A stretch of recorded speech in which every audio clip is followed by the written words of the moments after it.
බ්‍රහ්මජාල සූත්‍රයේ දේශනා කරපු මොහොතේ දේශනා කළ අවසන් වෙනකොට ලෝක ධාතු 1000ක් හිරු මණ්ඩලවල් 1000ක් ඇති සඳ මණ්ඩලවල් 1000ක් ඇති චක්‍රාවට 1000ක් කම්පා වෙලා ගියා සෙලවිලා ගියා. ඒ බුදුරජාණන් වහන්සේගේ අපරිමිත ඒ ඥාන සමුදාය ගැන කියවෙන දේශනාව ඉදිරියේ මේ දේශනාව දීඝනිකායේ පළවෙනි දේශනාව ධර්ම සංගායනාවේදී පළමුවෙන් සංගායනා වුණ ධර්ම දේශනාව තමයි බ්‍රහ්මජාල සූත්‍රය. බ්‍රහ්මජාල සූත්‍රයේ පින්වතුනි දීඝනිකායේ තියෙන දීර්ඝ දේශනාවක් නිසා සාමාන්‍යයෙන් අපිට වැඩසටහන් වලදී පවා පැය එකමාරක් දෙකක් ඇතුළත මේ දේශනාව සම්පූර්ණයෙන් කරන්න අමාරුයි. ඒ නිසා අපිට මේ දේශනාව නිතර අහන්න අවස්ථාව ලැබෙනවා අඩුයි. අනිතක මේ දේශනාවේ තනිකර තියෙන්නේ මේ ලෝකේ ආගම් ඇති වෙන විදිහ, මතවාද ඇති වෙන විදිහ. දැන් මෙතන මූලිකම පූර්වාන්ත අපරාන්ත කියලා තියෙනවා. ඒ කියන්නේ අපි මේ ඉන්න ජීවිතේට කලින් පෙර ජීවිත බල්ලා ඇති වෙන දෘෂ්ටි 18ක් ගැන තියෙනවා. ඉස්සරහා ජීවිතේ මරුණාට පස්සේ වෙන මොනවද වෙන්නේ කියලා ඇති වෙන දෘෂ්ටි 44ක් තියෙනවා. ඒකට දෘෂ්ටි 62ක් පූර්වාන්ත අපරාන්ත මේ ජීවිතේට පෙර ජීවිත සහ පසු ජීවිත මුල් කරගෙනම ආගම් 62ක් ඇති වෙනවා. එතකොට මේ විදිහේ ආගම් පිළිබඳව දෘෂ්ටි පිළිබඳව මතවාද පිළිබඳව විස්තර වෙන කිසිම තැනක් නැහැ. මේ සියල්ලම එක තැන විස්තර වෙන. ඉතින් ඒ නිසා මේ ලෝකේ යන්තාක් අදට උනත් ආගම් තියනවාද? ඒ සියලු ආගම් මෙන්න මේ ක්‍රමයට තමයි ඇති වෙන්නේ. දැන් අද අපි ඉගෙන ගන්න කාරණාවේ තියෙන මැවුම් වාදය. මේ දෙවියන් වහන්සේ අන් අය මවන ලදී කියන අදහස කොහොමද ලෝකෙට ආවේ කියලා. එතකොට ඊට කලින් අපි ආපහු සූත්‍ර දේශනාව මොහොතක් සිහි කරගනිමු. ඒ තමයි පින්වත්නි බුදුරජාණන් වහන්සේ භික්ෂු සංඝයා සමග රජගහ නුවර ඉඳලා නාලන්දාවට වඩිනවා. දීර්ඝමාවතේ. වඩිනකොට ඒ බුදුරජාණන් වහන්සේ සංඝ පිරිසත් පිටුපසින් සුප්පිය කියන පිරිවැජියයි සුප්පිය කියන තාපසයයි බ්‍රහ්මදත්ත කියන ඔහුගේ අතවැසියා ඒ දෙදෙනා සංඝයාට පිටුපසින් යනවා. ඉතින් මේ සුප්පිය පිරිවැජියාට බුදුරජාණන් වහන්සේගේ අගුණමයි එයා කියන්නේ යාට රුස්සන්නේ නැහැ. ධර්මයේ සංඝ රත්නයේ අගුණමයි කියන්නේ. ඊළඟට ඔහුගේ ශිෂ්‍යයා බුදු ගුණ කියනවා, ධම් ගුණ කියනවා, සංඝ ගුණ කියනවා. ඉතින් මෙහෙම බොහෝ දුරට ගිහිල්ලා එදා රාත්‍රියේ නාලන්දාවට යන්න බැරි වුණා. අතරමැංග අම්බලට්ටිකාවේ රාජකාරාමේ තමයි රාජකාගාරේ රජවරු හදපු සන්නිපාතාගාරයක් එකතු වෙන ප්‍රජාශාලාවක් වගේ එකක්. එහි තමයි භාග්‍යතුන් වහන්සේ නැවතුනේ. අර දෙන්නත් එහෙම නැවතුණා. ඒ රැලි වෙන කල්වොත් අර සුප්පිය පිරිවැජියා බුදුරජාණන් වහන්සේට බයිනවා, ධර්මයට බඳිනවා, සංඝයාට බයිනවා.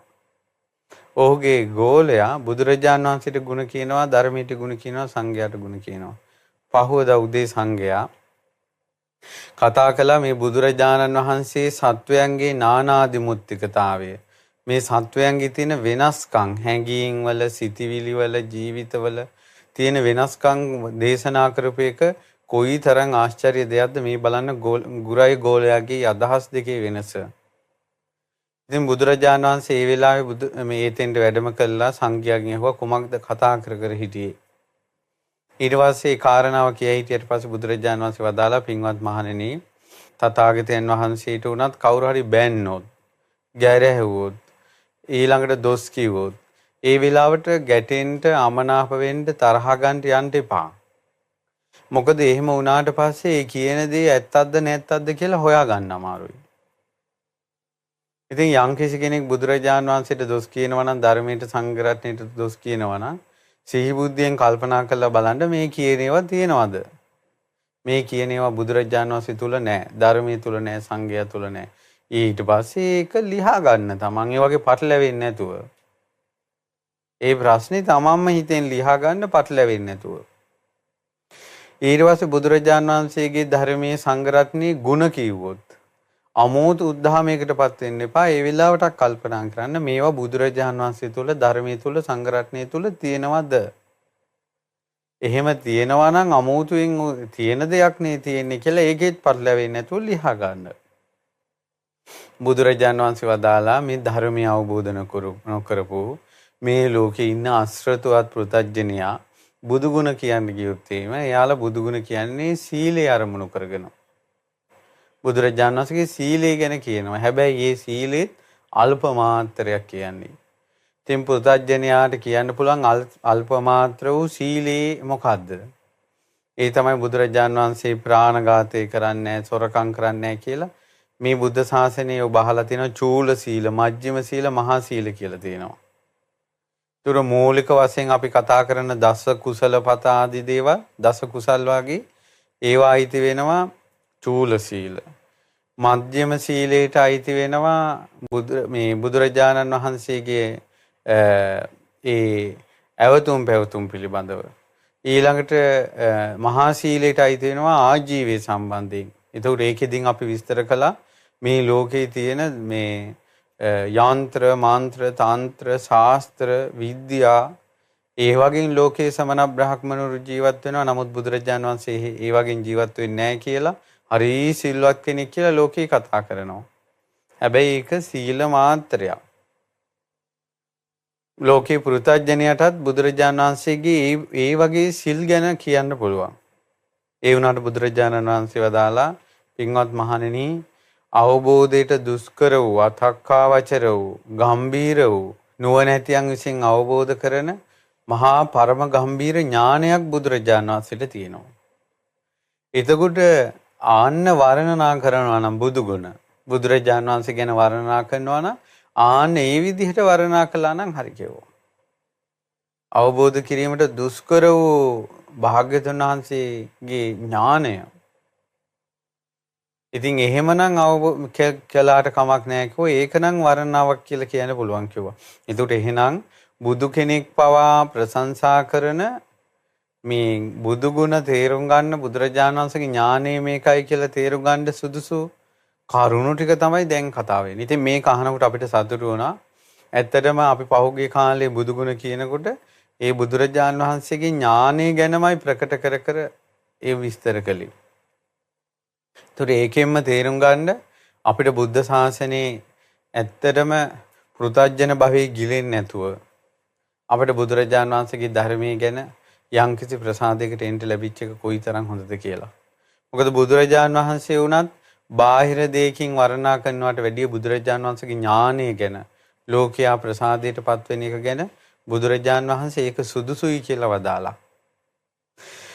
ඊට පස්සේ පින්වතුනි ඒ වෙලාවේ බුදුරජාණන් වහන්සේ වදාලා මේ ලෝකයේ මිනිස්යාගේ දෘෂ්ටි ඇති වෙන විදිහ වදාලා.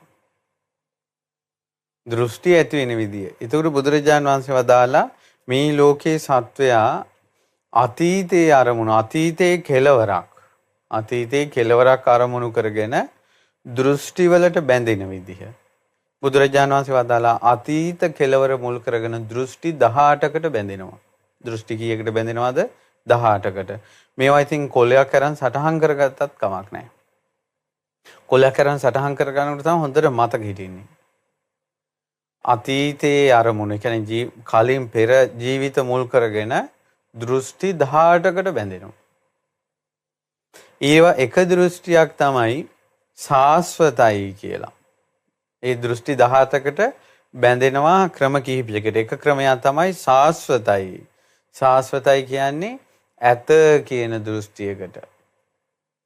ඇත කියන දෘෂ්ටියකට වැටෙනවා. ඒ වැටෙන්නේ ක්‍රම 4කට වෙන ක්‍රමයක් නැහැ. ඇත කියන දෘෂ්ටියකට වැටෙන්න ක්‍රම 4ක් තියෙනවා. වෙන ක්‍රමයක් නැහැ. මොකද්ද? ඔන්න එක්කෙනෙක් හොඳට භාවනාව දියුණු කළා සමාධියෙන් පෙර ජීවිත දකින නුවණ උපදවා ගන්නවා. පෙර ජීවිත දකින නුවණ උපදවාගෙන පෙර ජීවිත බල්ලා ලක්ෂ ගණන් පෙර ජීවිත පේනවා. ඒතර පෙර ජීවිත පේනකොට එයා ජීවිත ලක්ෂ ගාණක් බලනකොට පේනවා ඉපදෙනවා මැරෙනවා ඉපදෙනවා මැරෙනවා ඉපදෙනවා මැරෙනවා මේ මෙරි උපදින්නේ මේ ලෝකේ. ඒතර මෙයා ලෝකෙට අදහසක් ගේනවා. ලෝකයක් කියලා එකක් තියෙනවා ආත්මයක් කියලා එකක් තියෙනවා. ආත්මයත් ලෝකයක් ඇත කියලා අන සාස්වත දෘෂ්ටියට ආවා පළවෙනි ක්‍රමයෙන්. ඒ පළවෙනි ක්‍රමයේ දෘෂ්ටියකට ආපු හේතුව තමයි යා පෙර ජීවිත ලක්ෂ ගාණක් බලනකොට ඉපදෙන මැරෙන කෙනෙක් පෙනුනේ. හැබැයි යා පෙනුනේ ඉපදි මෙරි එක්කෙනෙක්ම එනවා. අනිත් එක තමයි මේ කට්ටිය ඔක්කොම ඉපදි මෙරි හරි මේ සක්වලේ තමයි උපදින්නේ. එතකොට සක්වලක් කියලා එකක් ලෝකයක් කියලා එකක් තියෙනවා. ආත්මයක් කියලා එකක් තියෙනවා කියලා යාවා. එයා ආවේ කවුරුවක් කියප එකක් අහලා නෙවෙයි. යාම දැක්කා. ජීවිත ලක්ෂ ගාණක්. කොහොමද දෘෂ්ටි හැදෙන හැටි? දැන් යාම හැට දැක්කනම් එයාටම පේනවා නම් පෙර ජීවිත ඔක කවුරු හරි නෑකෝ කියලා පිළිගනීද? පිළිගන්නේ නැහැ. ඒ නිසා ඔන්න දෘෂ්ටියකට වැටුණා. තමන්ට පේන දේෙන්ම දෘෂ්ටියකට වැටුණේ.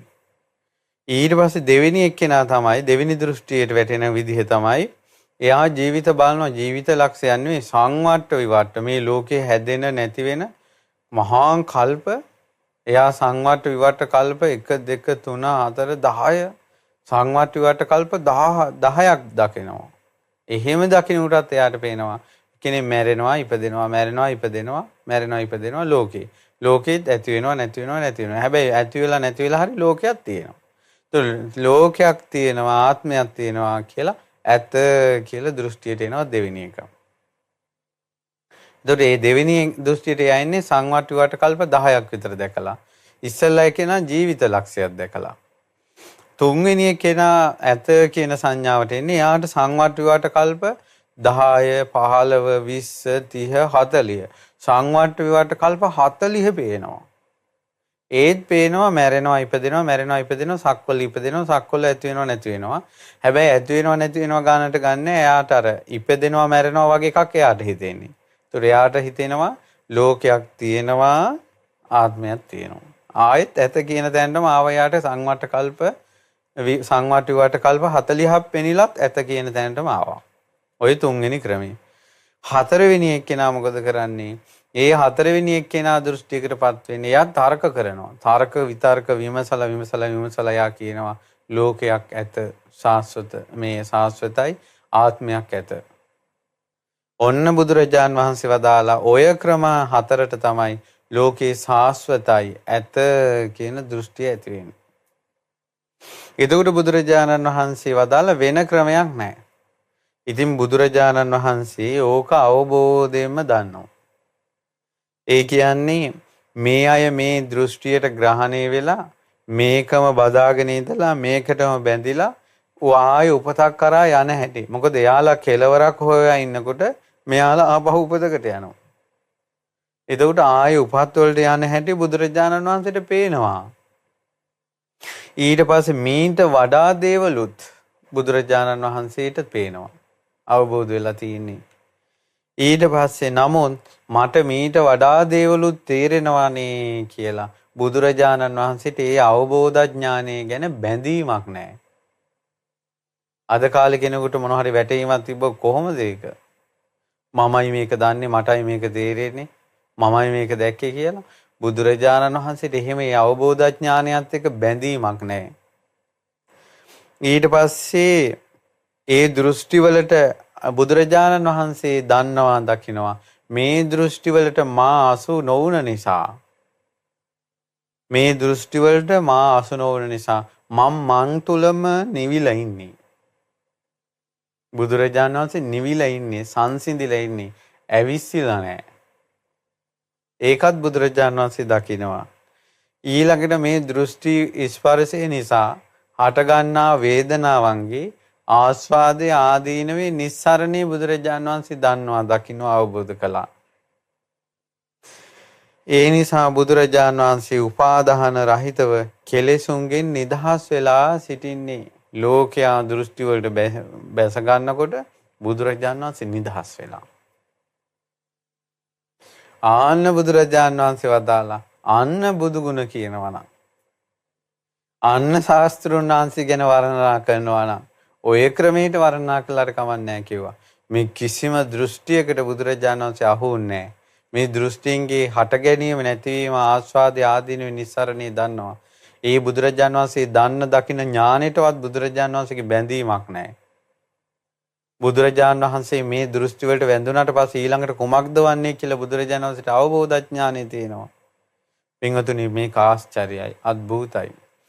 තමන් ස්වයම්බූ ඥාණයෙන්ම මේ සියලු දෘෂ්ටීන් වලින් ගැලවිලා ගියා. යම් කිසි කෙනෙක් ගිහි ජීවිතයෙන් මිදලා ඒ කාලේ මහාන වෙන්න ගියොත් බුද්ධ කාලේ, ඒ කාලේ මීට අවුරුදු 2600කට කලින් කවුරු හරි ශ්‍රමණ ජීවිතයකට ගියොත් ඔය දෘෂ්ටි වලට වැටෙන්නේ. ඇයි යන තැන කවුරු හරි උගන්වන එක්කෙනා යාට කියනවනේ ඕක. මේ ජීවිතේ ආත්මයයි ලෝකයයි ඔක්කොම සාස්වතයි කියලා. ඒතකොට ඒ ගුරුවරයාගේ අදහසනේ ශිෂ්‍යයන්ට යන්නේ. ඊට පස්සේ ගුරුවරුවත් දැරලා තනියෙන් ගියොත් එම ආයෙත් භාවනා කළා ඔය හතරෙම බටලවෙනවනේ. ඒතකොට එයා කියනවා අනිත් ඊට පස්සේ යාට ගෝලියෝ ටිකක් හැදෙනවා. ඒ වගේ තමයි ඒ කාලේ පූර්වාන්ත අපරාන්ත මුල් කරගෙනම ආගම් 62ක්. ඒ 62ම විස්තර කරනවා මේකේ. ඕන දැන් ආගම් 4ක් විස්තර කළා. හැබැයි හතරෙම સિદ્ધාන්තය උනේ සාස්වතයි. තව කට්ටියක් ඔන්න අද තමයි මැවුම් වාදයේ කොහොමද ආවේ කියලා විස්තර කරන්නේ. මම ඇත්තටම ඔය මෙතෙක් විස්තර කළේ කලින් කියපු කාරණාව. මොකද මේක තේරුම් ගන්න. ඊට පස්සේ දැන් ඊයේ මීට කලින් වැඩසටහනේ නොතේරුණ අයට දැන් ඔන්න ටිකක් පොඩ්ඩක් හරි තේරෙන්න ඇති. දීඝනිකාය එකේ තියෙන සූත්‍ර දේශනාව. ඊළඟට බුදුරජාන් වහන්සේ වදාලා මේ ලෝකේ තවත් සත්‍ය දෘෂ්ටිවල පැටලෙනවා. මේ ජීවිතයේ සාස්වතයි ඇතැන් දේවල් අසාස්වතයි. ඒ කියන්නේ පෙලක් අනිත්‍යයි පෙලක් නිට්ටයයි. කොටසක් අනිත්‍යයි කොටසක් නිට්ටයයි. ටිකක් අනිත්‍යයි ටිකක් නිට්ටයයි. ඔන්න එහෙම දෘෂ්ටියකුත් එනවා. ඒ දෘෂ්ටිය දැන් ඇත්තට මැවුම් වාදයේ තියෙන්නේ ඕක. එතකොට ඒ දෘෂ්ටිය එන ක්‍රම 4ක් බුදුරජාණන් වහන්සේ දැක්කා. මොකද්ද බුදුරජාණන් වහන්සේ දැක්කා හෝතිකෝසෝ භික්ඛවේ සමයෝ යං කදහච කරහච දීඝස් අද්දුනෝ අච්චේන අයං ලෝකෝ විවට්ඨති. බුදුරජාණන් වහන්සේ වදාළ ඔන්න පින්වත් මහණෙනි කාලයක් එනවා මේ ලෝකේ සකස් වෙන. දැන් අර අපි ගත්තොත් සත්ත්ව සූර්යුග්ගමන සූත්‍රය වගේ මේ ඊරවල් 7ක් පායලා මේ ලෝකේ ගිනිගෙන දැවිලා සක්වල විනාශ වෙලා එහෙම වෙලා කාලයක් එනවා මේ ලෝකේ හැදෙනවා. ඒ හැදෙන කාලෙට මේ වෙනකොට බුදුරජාන් වහන්සේ වදාළ මේ ලෝකේ ඉස්සලා විනාශ වෙනවනේ. හෝතිකෝ භික්ඛවේ සමයෝ කදහච කරහච අද්දුනෝ අච්චේන අයං ලෝකෝ සංවට්ඨති. මේ ලෝකේ ඉස්සලා විනාශ වෙනවනේ. විනාශ වෙලා විවර්තමානයේ ලෝකේ යෙහි සත්තා ආබස්සර සංවත්තනිකා හොಂತಿ. දැන් අපි කියමු ඉරවල් 7ක් පායලා මේ ශක්වල විනාශ වෙලා මේ පෘථිවිය විනාශ වෙලා ගියාට පස්සේ ගොඩාක් සත්වයෝ ගිහිල්ලා උපදින්නේ ආබස්සර කියන බ්‍රහ්ම ලෝකේ.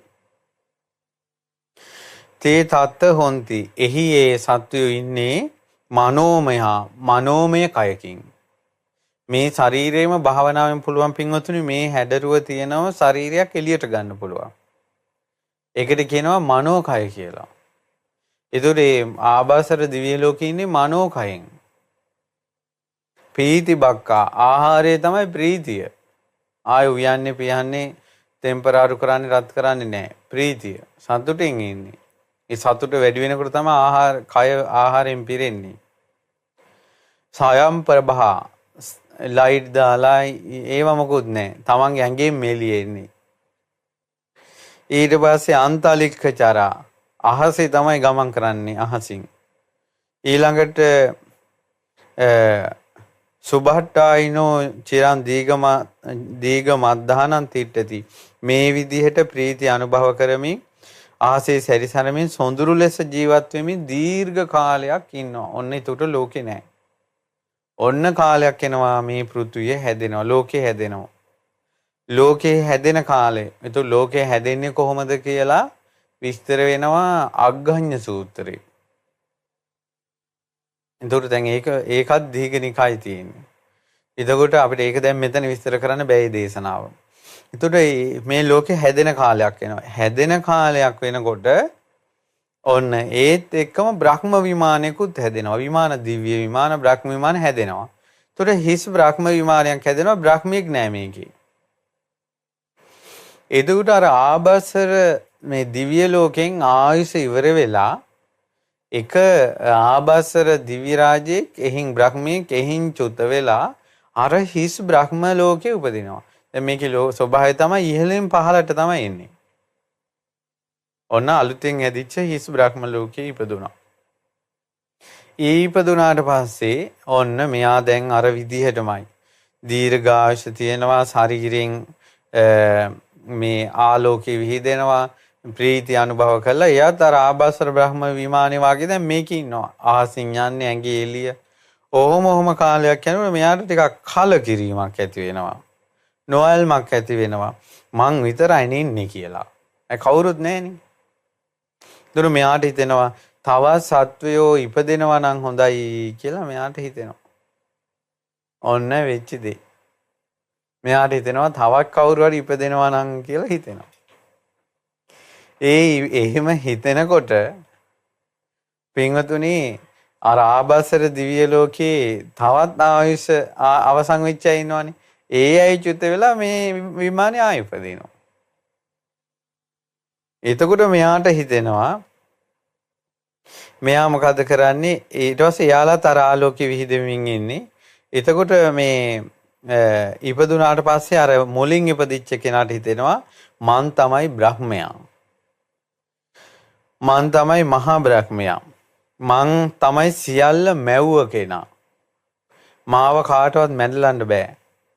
මං හැමදේම දකිනවා. මං හැමදේම වසඟයට අරගෙන ඉන්නේ. මං තමයි දෙවියන් වහන්සේ. මං තමයි කර්තෘ. මං තමයි ලෝකේ නිර්මාණය කළේ. මම තමයි ශ්‍රේෂ්ඨ ලෝකේ සකස් කළේ මං. ලෝ වසඟ කළේ මමයි. උපන් සත්වයාගේ ඉපදෙන්න ඉන්න සත්වයාගේ පියාණන් වහන්සේ මමයි කියලා මෙයාට හැඟීමක් ඇති වෙනවා. ඒකට හේතුව කුමක්ද? මම තනියෙන් හිටියේ මේ බ්‍රහ්ම විමානේ. මමයි සිහි කළේ තවත් අය ඉන්නවා නම් හොඳයි කියලා. මම හිතපු නිසා ඊට පස්සේ මේ අය පහළ වුණා. ඒතකොට මේ අය මගේ සිතවිල්ලෙන් ප්‍රාර්ථනාවෙන් තමයි මම මැව්වේ. දැන් මේ බ්‍රහ්මයාටම හිතෙනවා කියනවනේ මේ අඳුරේ ඉන්නකොට මේ ඉරහඳ තියෙනවා නම් හොඳයි කියලා. එතකොට අර ලෝකේ හැදීගෙන එන ක්‍රියාදාමය අනුව ඊළඟට ඉරහඳ හැදෙනවා. එතකොට දැන් අරයා ඊට කලින් හිතලා ලෝකේ හැදෙනවා නම් හොඳයි කියලා. එතකොට ලෝකේ මේ ඉරහඳ හැදෙනවා නම් හොඳයි කියලා. ඉරහඳ තියෙනවා නම් හොඳයි කියලා. ඊට පස්සේ අර ලෝකේ හැදෙන ක්‍රියාපටිපාටි අනුව හිමීට ඉරහඳ හැදෙනවා. එතකොට අරයා හිතනවා මේ ලෝකේ ඉරහඳ කියලා දෙයක් තිබ්බේ නැහැ. මමයි හිතුවේ ඉරහඳ තියෙනවා නම් හොඳයි කියලා. ඊට පස්සේ ඉරහඳ පහළ වුණේ. ඉරහඳ මැව්වේ මමයි. එතකොට දැන් මේක මොකද කරන්නේ දැන්? මේක කවුද කියලා දෙන්නේ? දැන් එයා හිතන එකේ වැරද්දක්, එයාගේ වැරද්දක් තියෙනවද? පුදුම සහගතයි. පහදින්න ඕන බුදුරජාණන් වහන්සේට. මේවා දන්නවා, දකින්නවා. දැන් ඉන්නකො බලන්න ඊළඟට වෙන දේ. දැන් ඔන්න මේ බ්‍රහ්මයා හිතුවනේ මමයි මේ ඔක්කොම ටික මැව්වේ. ඇයි මං හිතුවට පස්සේනේ මෙයාලා ඉපදුනේ කියලා. ඊට පස්සේ අර පස්සේ ඉපදිච්ච අයට හිතෙනවා මෙයා තමයි මහා බ්‍රහ්මයා. මෙයා තමයි ඔක්කොම මවන කෙනා.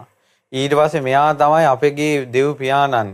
මොකද හේතුව මෙයා තමයි ඉස්සෙල්ලා මේ ලෝකේ මේ පහළ වෙලා හිටපු කෙනා.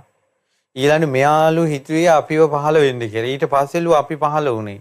අපිව මැව්වේ මෙයා කියලා ඒ අයත් අන්න මහා බ්‍රහ්මයා අපිව මැව්වා කියන අදහසට එනවා. දැන් කවුද ලිහින්නේ? මොකක්ද දැන් එයාලා හිතුවේ තියෙන වැරද්ද? ඇයි පේන දකින්න දේවල් වලින්? ඉතින් ඊට පස්සේ මෙන්න මේ විදිහට අරයා මැව්වා කියන අදහස එනවා. ඊට පස්සේ මෙයාලා අපිව මැව්වා කියලා පිළිගන්නවා. අරයත් ඒ අදහස ඉන්නවා. ඊළඟට පස්සේ පහළ වෙච්ච අයත් ඒ අදහස පිළිගන්නවා. පින්වත් මහණෙනි, එහි යම් ඒ සත්වයක් මුලින්ම ඉපදුනා නම් ඔහු ඊටමත් දිගු ආයුෂ වලින් යුක්තයි. ඊටා සුන්දරයි. ඊටමත් මහේසාකියයි. නමුත් යම් ඒ සත්වයන් පසුව ඉපදුනා නම් ඒ අය ආයුෂයෙන් අල්පයි. ලෙච්චර ලස්සන උනේත් නෑ. අල්පේ සාක්‍යයි. පින්වත් මහණෙනි යම් සත්වයක ඒ ලෝකෙන් චුත වෙලා මේ මිනිස් ලෝකට පැමිණෙනවා යන කරුණ විද්‍යමාන වන දෙයක්. ඔන්න ඉස්සල්ලාම ඉපදුනානේ අර බ්‍රහ්මයා. එයා ලස්සනයි ආයුෂ වැඩි. ඉස්සල්ලාම දැන් උනත් එමෙනි ඉස්සල්ලා ඉපදින අයගේ ආයුෂ වර්ණේ වැඩි පස්සේ ඉපදින අයගේ ආයුෂ අඩුයිනේ අදටත්. ඊට පස්සේ බ්‍රහ්ම විමානෙනේ. ඊට පස්සේ මොකද වෙන්නේ? අර පස්සේ ඉපදුන අය එහින් යුද්ධ වෙනවා. අරයාගේ ආයුෂ තියෙනවා මෙයාලගේ ආයුෂ ඉවර වෙනවා. පස්සේ ඉපදිච්ච අයගේ. ඒ අය ආයුෂ මේ අවසන් වෙලා අන්න දැන් පෘථුවිය හැදිලානේ තියෙන්නේ. පෘථුවියේ උපදිනවා. පෘථුවියේ උපදිනවා. ඉපදිලා මෙයාලගෙන් කෙනෙක් කවුරු හරි මේ ප්‍රවෘජ්ජා ජීවිතයක් වගේ එකක් ගත කරලා ප්‍රවෘජ්ජා ජීවිතයකට ඇවිල්ලා භාවනා කරනවා. භාවනා කරනකොට හොඳට හිත සමාධිමත් වෙලා එක ජීවිතයක් පේනවා. පෙර ජීවිත පේනවා. ඊට පස්සේ එක ජීවිතයක් දැන් පේන්න ගන්නවා.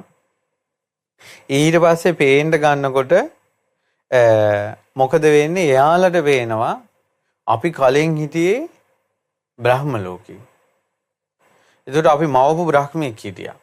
දැන් එයාට හිතෙනවා දැන් සමාධියෙන්. එතකොට මොකද වුනේ? ඒ බ්‍රහ්මයා තවම ඉන්නවා. එයාට පේනවා දිවසින්. අපි තමයි චුත වෙලා මැරුණේ. ඒතකොට මෙයා එන අදහස මොකද? බ්‍රහ්මයා නිට්ටයයි. දෙවියන් වහන්සේ නිට්ටයයි. අපි අනිත්‍යයි. ආන්න දෘෂ්ටියට ආවා. ඇයි දිවස එක ජීවිතයක් පේනවනේ. එයා තවම ඉන්නවා බ්‍රහ්ම ලෝකේ. අපිනේ හින් චුත වෙලා මෙහි ඉපදුනේ. එහෙනම් අපිව මවපු කෙනා නිට්ටයයි, සදාතනිකයි, ස්ථිරයි. ඔහු ස්වර්ගයේ සිටිනවා.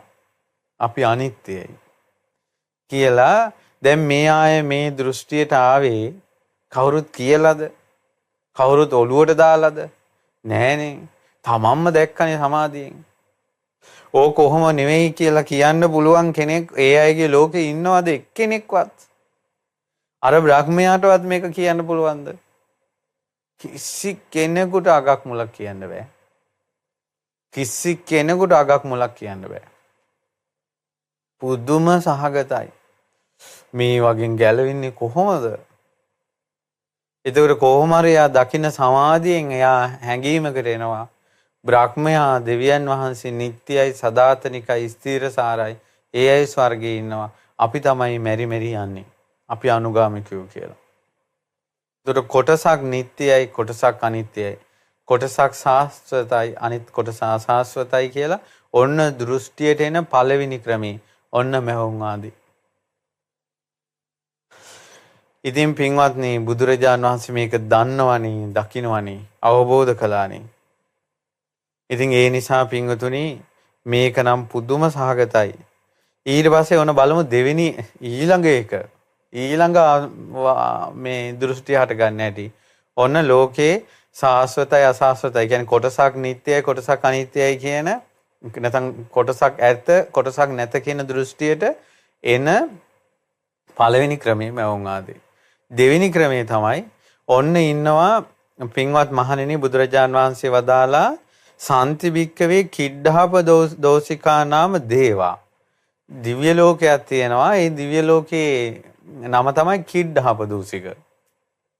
ඒ කියන්නේ මොකක්ද? ඒ කිඩ්ඩාප දෝසික කියන්නේ ඒ දිව්‍ය ලෝකේ ඒ අය ගොඩාක් කෙලි දෙලින් ඉන්නේ. සෙල්ලම් කරනවා, සතුටු වෙනවා, ක්‍රීඩා කරනවා ගොඩාක්.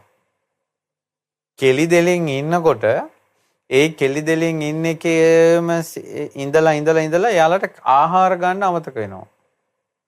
ඉතින් ඒක වෙන්න බැරිද? කාටුන් බල ඉන්නවා ළමයි කන්න නැතුන් ඉන්නේ නැද්ද? චිත්‍රපටි බල ඉන්නවා ළමයි කන්න නැතුන් ඉන්නේ නැද්ද? කොල්ලෝ ෆෝන් එකේ රැලි වෙනකන් ඉන්නවා නිදා ගන්න අමතක වෙන්නේ නැද්ද? ඉතින් වෙනවනේ.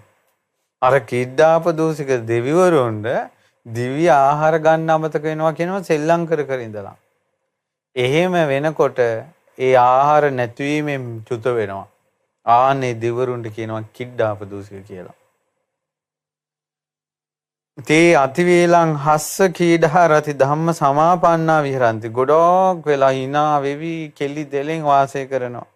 තේසං අතිවේලං හස්ස කිඩ්ඩාපරති ධම්ම සමාපන්නානං විහරතං සති මුස්සති. ඒතකොට සීය නැති වෙනවා යාලට. සතිය සම්මෝසා තේ දේවා ධම්මා කාය චවති. ඊට පස්සේ ඒ සිහි මුලා වෙලා ආහාර පානයක්වත් ගන්න නැතුව ඒ දිව්‍ය ලෝකෙන් චුත වෙනවා. ඒ දිව්‍ය ලෝකෙන් චුත වෙනවා.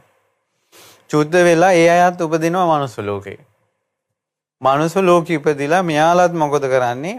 ඕන මේ භාවනා කරනවා. සිත එකඟ කරනවා.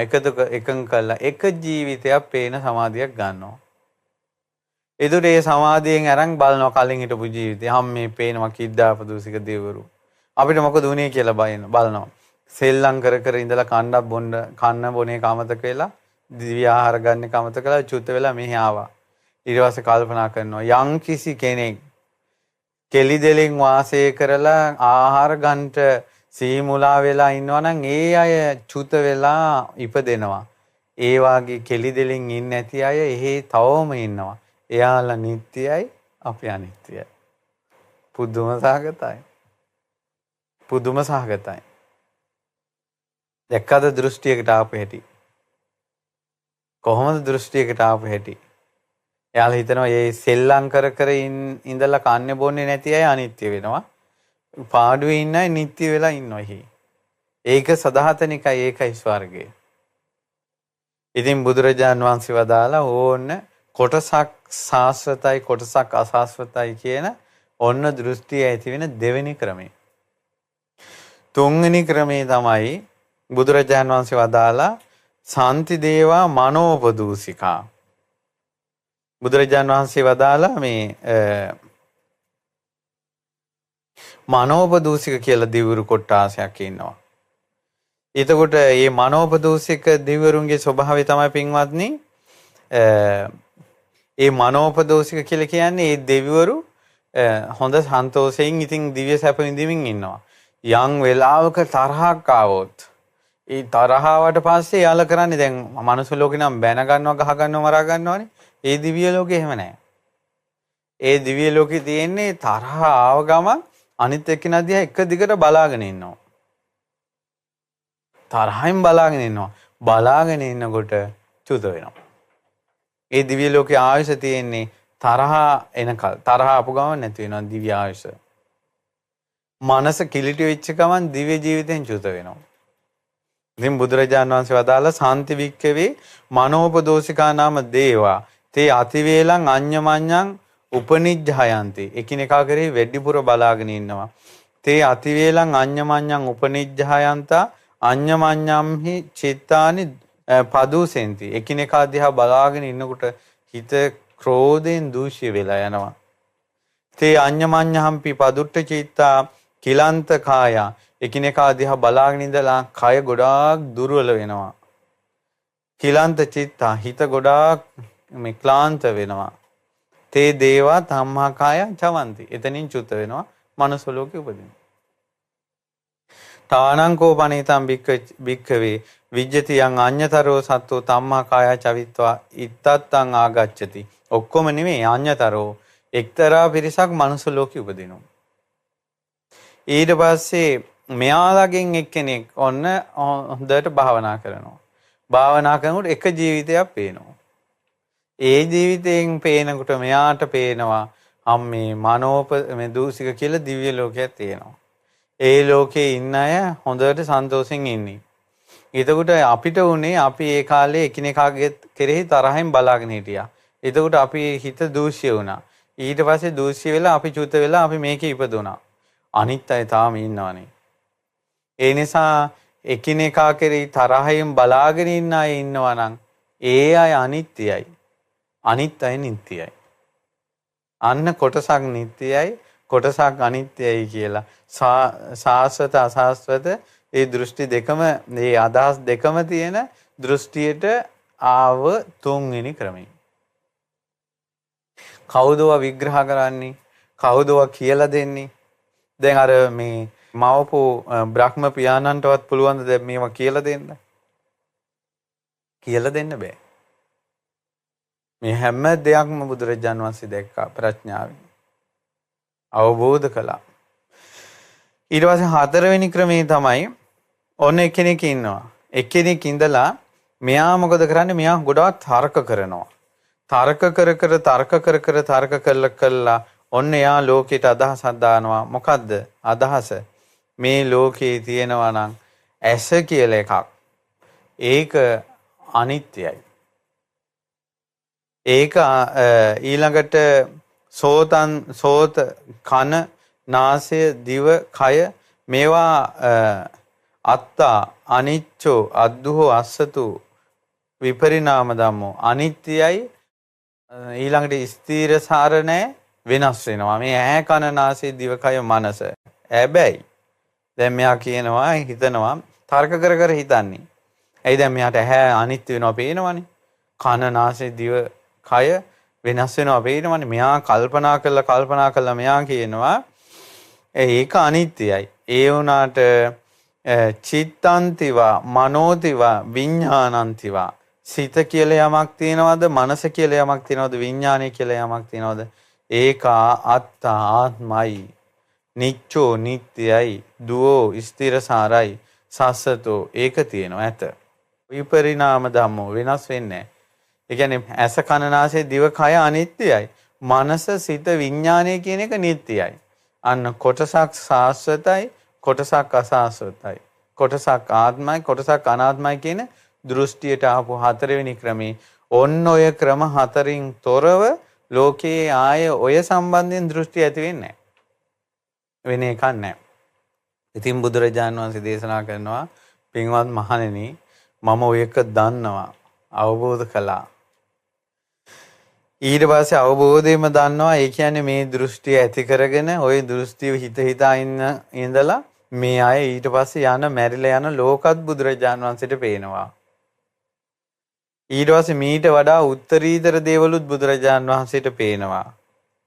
හැබැයි බුදුරජාණන් වහන්සේට ඒක අවබෝධ වුණා කියලා බුදුරජාණන් වහන්සේ තණ්හාවෙන් ග්‍රහණය කරගෙන නැහැ. ඒ දැනීම මම දන්නවා දකිනවා මට අවබෝධ වුණා කියලා බුදුරජාණන් වහන්සේට තෘෂ්ණාවෙන් ග්‍රහණය කර ගැනීමක් නැහැ. දැනුම දැක්ම මේක අවබෝධයක් නෙවෙයි.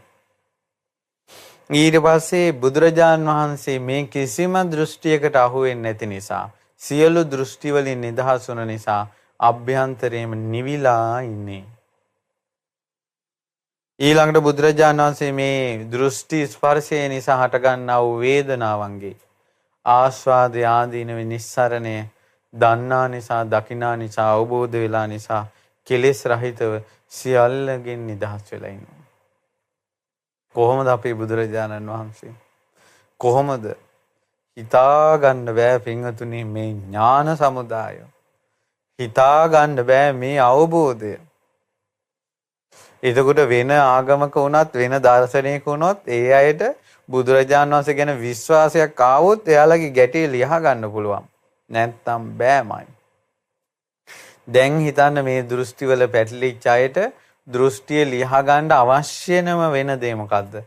ශ්‍රද්ධාව. ශ්‍රද්ධාව. තව එකක් මතක තියාගන්න.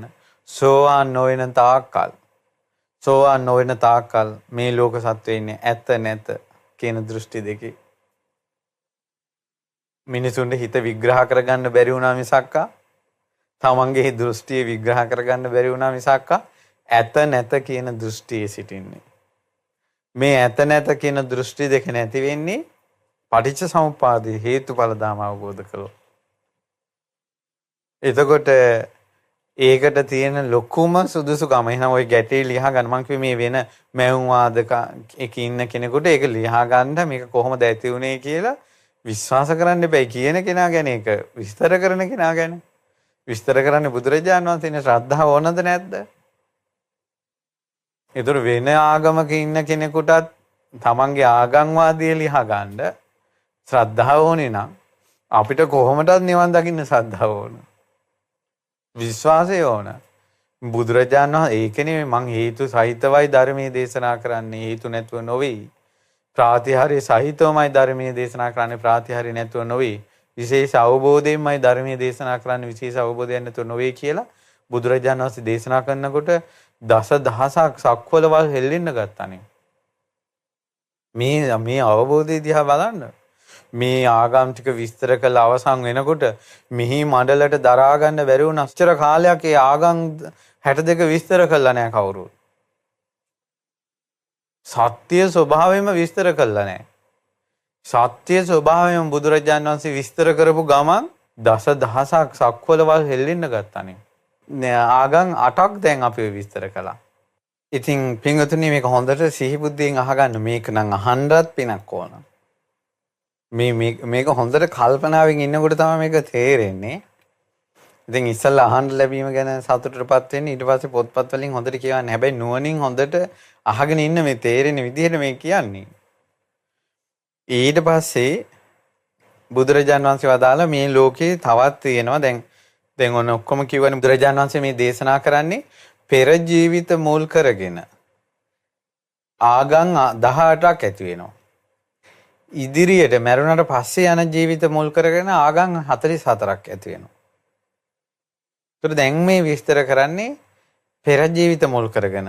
ඔන්න සාස්වතයි කියලා ආගම් 4ක් ඇති වුණා. ඒ ක්‍රමයේ කිව්වා. කොටසක් නිට්ටයයි කොටසක් අනිත්‍යයි කියන මුල් කරගෙන ආගම් 4ක් ඇති වෙනවා. ඒක තමයි දැන් කිව්වේ.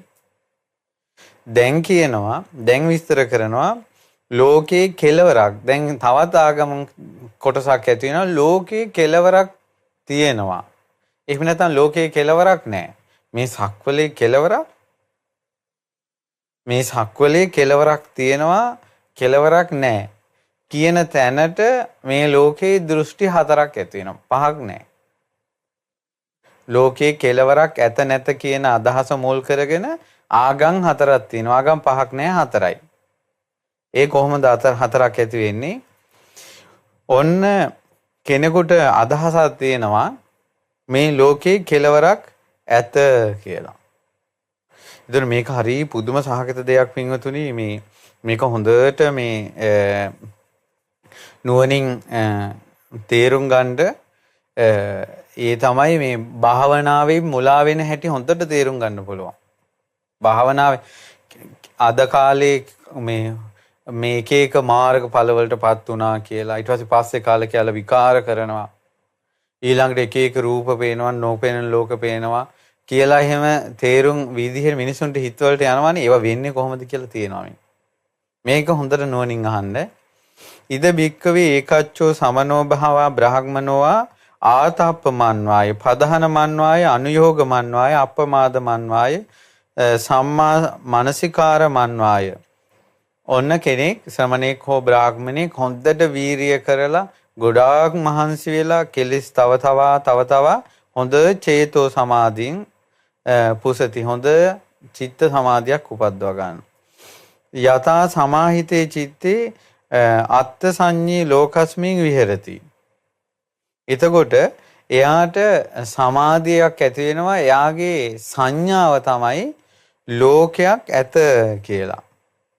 මේ එයාගේ හිතේ තියෙනවා මේ අන්ත සංඤී ලෝකේ කෙලවරක් තියෙනවා කියන මේ සංඥාවෙන් තමයි එයා සමාධිය උපදවගන්නේ. ඒ කියන්නේ එයා සමාධිය උපදව ගන්නකොට එයාට හැඟීමක් තියෙනවා එයාට හැඟීමක් තියෙනවා ලෝකේ කෙලවරක් තියෙනවා කියලා. ඊට පස්සේ ඔන්න දැන් හොඳට සමාධිය ඇති වෙනවා. අන්තවා අයං ලෝකෝ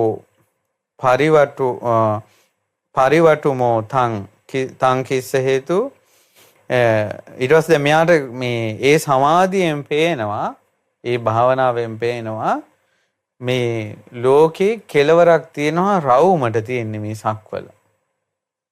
මෙයාට පේනවා. ඊට පස්සේ තථාරූපං චේතෝ සමාධි මේ විදිහේ චේතෝ සමාධියක් මෙයා ලැබුවා.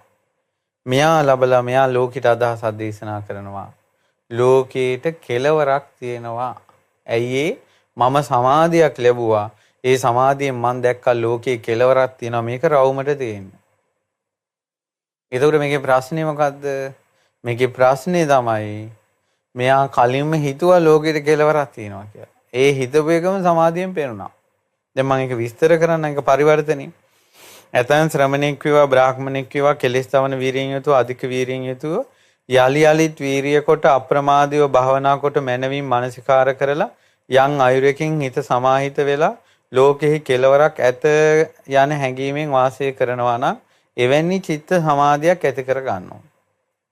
එයාගේ චිත්ත සමාධිය වැඩෙන්නේ ලෝකයක් ඇත කියන සංඥාවේ තමයි. එතකොට ඔහු කියනවා මේ ලෝකෙ කෙලවරක් සහිතයි හාත්පසින් මට වෙලා තියෙන්නේ. ඒකට හේතුව මොකද්ද? මං අමාරුවෙන් උපද්දාගත්ත සමාධිය මං ඒ විදිහට තමයි දැක්කේ. මේ කාරණේ නිසායි මං මේ දන්නේ දකින්නේ මේ ලෝකේට කෙලවරක් තියෙනවා. මේක හාත්පසින් රවුම් වෙලා තියෙන්නේ කියලා. එහෙනම් මේ ලෝකේ බැයිද කෙනෙකුට අපි කියමු කෙනෙකුට රාවණා ඉන්නවා කියලා හිතාගෙන ඒ හැඟීම තියෙනවා එයාට. එයා භාවනා කරනවා. එයාට භාවනාවෙන් ඇවිල්ලා කතා කරන්න බැයිද? ඒ දැන් මේ වෙලා තියෙන්නේ. එයාගේ හිතේ තිබ්බ අදහස තුලම හිත එකඟ වුණානේ. එයාගේ අපේ ඉතිහාසයේ වැරදි කියන භාවනා කරනවා. කරුණ වෙන්න බැයිද? ඊළඟට මේ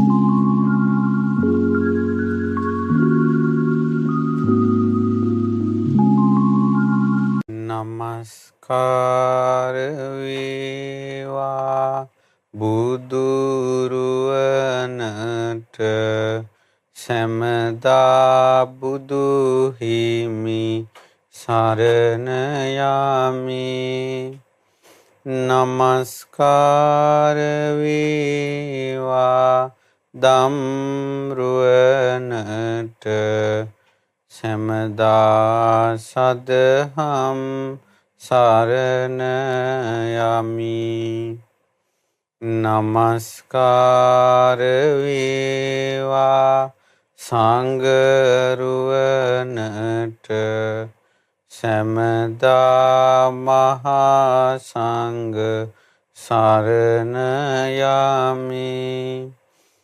නමස්කාර වේවා තුනුරුවනට සමදාති සරණ සරණ යමි.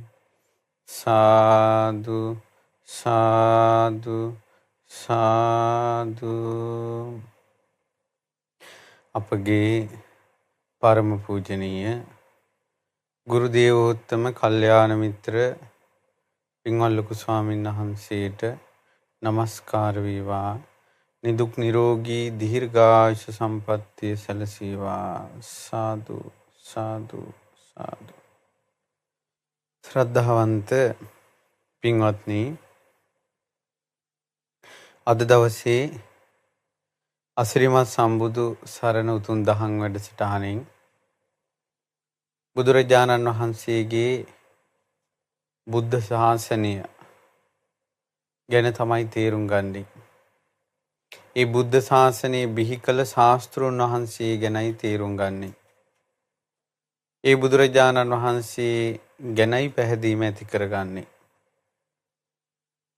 එතකොට අපි මේ දවස්වල විශේෂයෙන් කතා කරන කාරණාව නිතර අපිට අහන්න නොලැබෙන දේශනාවක් අපි ඉගෙන ගන්නේ. ඉතින් අදත් ඒ ගැන අපි ඉගෙන ගනිමු. මීට කලින් වැඩසටහනෙත් ඒ වගේම අදත් අපි ඉගෙන ගන්නේ බ්‍රහ්මජාල සූත්‍රය. බ්‍රහ්මජාල සූත්‍රයේ දේශනා කරපු මොහොතේ දේශනා කළ අවසන් වෙනකොට ලෝක ධාතු 1000ක් හිරු මණ්ඩලවල් 1000ක් ඇති, සඳ මණ්ඩලවල් 1000ක් ඇති, චක්‍රාවට 1000ක් කම්පා වෙලා ගියා, සෙලවිලා ගියා. ඒ බුදුරජාණන් වහන්සේගේ අපරිමිත ඒ ඥාන සමුදාය ගැන කියවෙන දේශනාව ඉදිරියේ. මේ දේශනාව දීඝනිකායේ පළවෙනි දේශනාව. ධර්ම සංගායනාවේදී පළමුවෙන් සංගායනා වුණ ධර්ම දේශනාව තමයි බ්‍රහ්මජාල සූත්‍රය. බ්‍රහ්මජාල සූත්‍රයේ පින්වතුනි දීඝනිකායේ තියෙන දීර්ඝ දේශනාවක් නිසා සාමාන්‍යයෙන් අපිට වැඩසටහන් වලදී පවා පැය එකමාරක් දෙකක් ඇතුළත මේ දේශනාව සම්පූර්ණයෙන් කරන්න අමාරුයි. ඒ නිසා අපිට මේ දේශනාව නිතර අහන්න අවස්ථාව ලැබෙනවා අඩුයි. අනිත් එක මේ දේශනාවේ තනිකර තියෙන්නේ මේ ලෝකේ ආගම් ඇති වෙන විදිහ, මතවාද ඇති වෙන විදිහ. දැන් මෙතන මූලිකම පූර්වාන්ත අපරාන්ත කියලා තියෙනවා. ඒ කියන්නේ අපි මේ ඉන්න ජීවිතේට කලින් පෙර ජීවිත බල්ලා ඇති වෙන දෘෂ්ටි 18ක් ගැන තියෙනවා. ඉස්සරහා ජීවිතේ තව ආගම් 6ක් ගැන මේකේ